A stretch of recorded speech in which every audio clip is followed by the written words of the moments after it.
Good afternoon. Welcome back to Passion World Talk Radio Network, a wholly owned subsidiary of Global Media Network LLC, to educate, to enlighten, and to entertain. As you can see, I have anti glare glasses on because I'm one of the few Americans who, when bright sunlight or a bright light is out, my eyes can't handle it. So, from now on, you will see me wear these glasses. Enjoy. Welcome back to Lest We Forget Historical with your host, Lillian Cauldwell. And today we're talking about the Equal Rights Amendment and possible ratification or going back 250 years. It depends on what's going to happen in 2025 when Mr. Trump takes office on January 20th. So here we go. The Equal Rights Amendment, or the ERA, is a proposed amendment to the United States Constitution that would, if added, explicitly prohibit sex discrimination. It was written by Alice Paul and Crystal Eastman and first introduced in Congress in December of 1923. With the rise of the women's movement in the United States during the 1960s, the ERA garnered increasing support. And after being reintroduced by Representative Martha Griffith in 1971, it was approved by the U.S. House of Representatives that year and by the U.S. Senate in 1972, thus submitting the ERA to the United States legislatures for ratification as provided by Article 5 of the U.S. Constitution. The amendment's ratification in the state remains disputed to this day, and it remains unratified. The purpose of the ERA is to guarantee equal legal rights for all American citizens, regardless of sex. In the early history of the Equal Rights Amendment, middle class women were largely supportive, while those speaking for the working class were often opposed, arguing that women should hold more domestic responsibility than men and that employed women needed special protections regarding working conditions and employment hours. Modern proponents assert it would end legal distinctions between men and women in matters of divorce, property, employment, and other matters. Opponents have argued that it removed protections from women and open women to be drafted into the military. Well, the women have been drafted into the military, and some of them, doctors and nurses, have even seen action as well as regular soldiers. So, what else is new? In Israel, it's mandatory for both men and women to serve in the armed forces. In fact, there was a play back in the day when Greece was still around that the women refused to go to bed with the men unless they were allowed to participate and be of equal.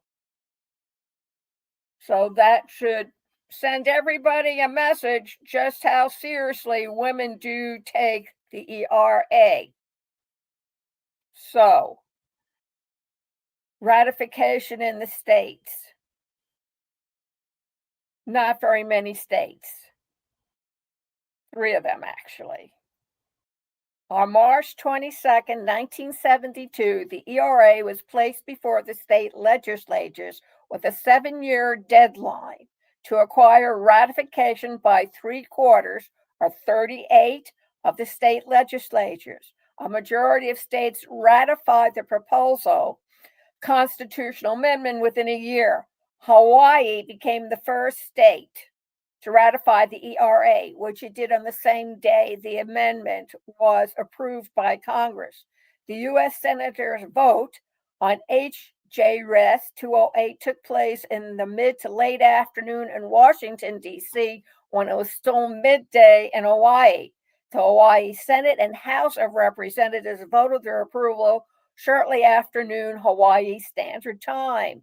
During 1972, a total of 22 state legislators ratified the amendment, and 8 more joined in early 1973. Between 1974 and 1977, only 5 states approved the ERA, and advocates became worried about their approaching March 22, 1979 deadline. At the same time, the legislatures of 5 states that had ratified ERA adopted legislations purporting to rescind those ratifications. If indeed a state legislator has the ability to rescind, then the ERA actually had ratifications by only 30 states, not 35, when March 22, 1979 arrived. So the ERA has been ratified by the following states: Hawaii, 1972; New Hampshire, March 23rd, 1972; Delaware, March 23rd, 1972; Iowa, March 24th, 1972; Idaho, March 24th, 1972; Kansas, 1972; Nebraska, 1972; Texas, 1972; Tennessee, Alaska, Rhode Island, New Jersey, Colorado, West Virginia, Wisconsin, New York, Michigan, Maryland, Massachusetts, Kentucky, Pennsylvania, California, Wyoming, South Dakota, Oregon, Minnesota, New Mexico, Vermont, Connecticut, Washington, Maine, Montana, Ohio, North Dakota, 1975; Indiana, 1977; Nevada, 2017; Illinois, 2018; and Virginia, 2020. Although the Article 5 is silent as to whether a state may rescind or otherwise revoke a previous ratification of a proposed but not yet adopted amendment to the U.S. Constitution, legislatures in the following 6 states nevertheless voted to retract their earlier ratification of the ERA: Nebraska, Tennessee, Idaho, Kentucky, South Dakota, and North Dakota. The Lieutenant Governor of Kentucky, Thelma Stovall, who was acting as governor in the governor's absence, vetoed the rescinding resolution, given that Article 5 explicitly provides that amendments are valid when ratified by the legislatures of 3/4 of the several states. And this raised questions as to whether a state's governor or someone temporarily acting as governor has the power to veto any measure related to amending the United States Constitution.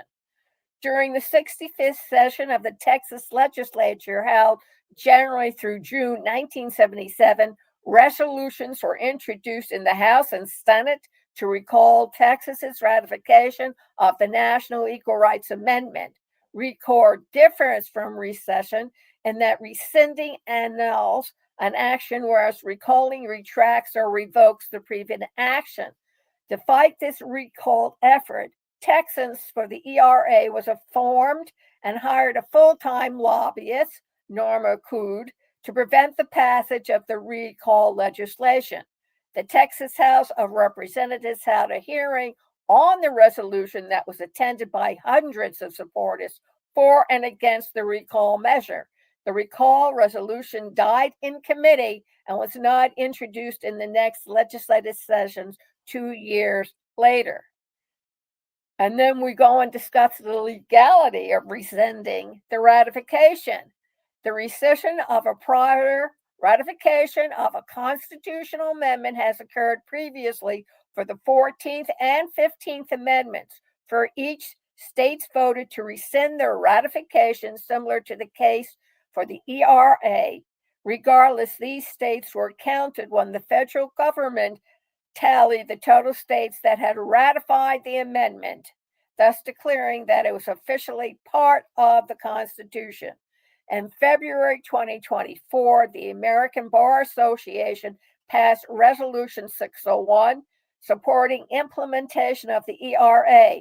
The ABA urges implementation because a deadline for ratification of an amendment to the U.S. Constitution and that under Article 5 states are not permitted to rescind prior ratifications.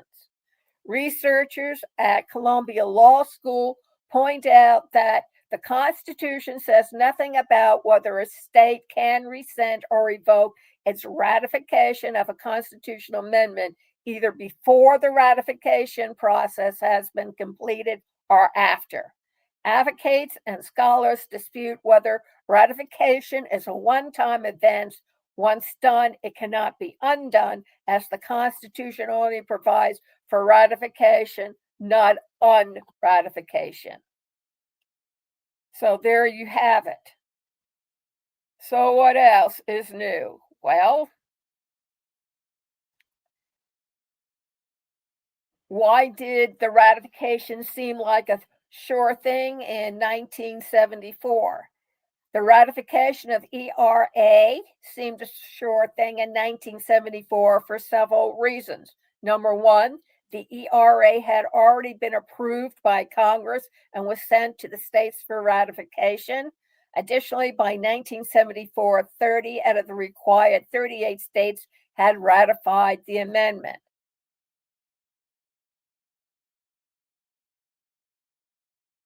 What are the cons of the Equal Rights Amendment? The main objections to the ERA were based on fears that women would lose privileges and protection, such as exemption from compulsory military service on combat duty and economic support for husbands for themselves and their children.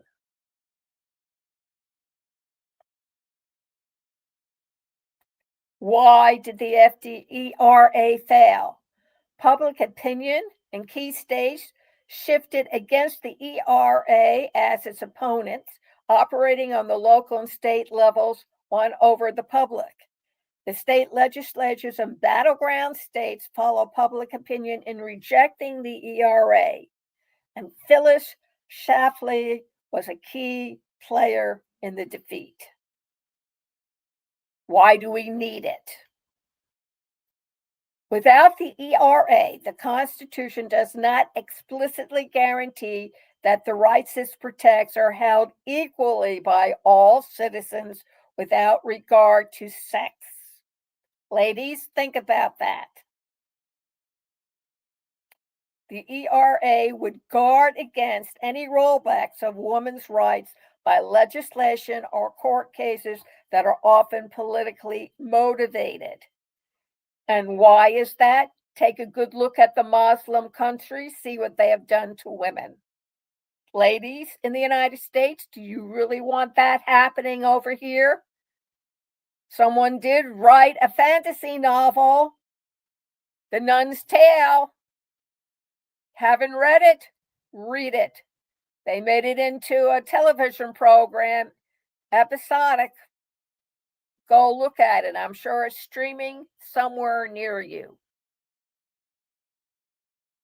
And we will continue talking about equal rights amendments and how important it is for us to get it ratified and permanently placed in the U.S. Constitution. I have no plans to be running around foraging for food with a group of kids 50 years younger than I am. And if you're smart, you would not allow yourself to have that happen to you either. Thank you very much for listening to today's Lest We Forget historical program about Equal Rights Amendment for women and its ratification. You can go over to https://passionworldtalkradio.com, scroll down until come to State of Current Affairs, click on it, takes you to a web page, click on the Google link. It will take you into the belly of the beast, youtube.com, and you can see this video and all the other videos available for Passionate World Talk Radio Network. Thank you very much for listening. Ladies, contact us, pwrnetworkllc@gmail.com. Tell us about what you think about the ERA for women and what it does and does not do for you. We're talking about equal rights. Do you want to lose them? Do you want to go back to the way it was?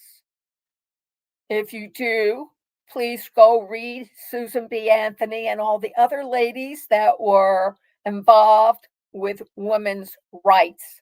My own grandmother marched down Fifth Avenue wearing bloomers.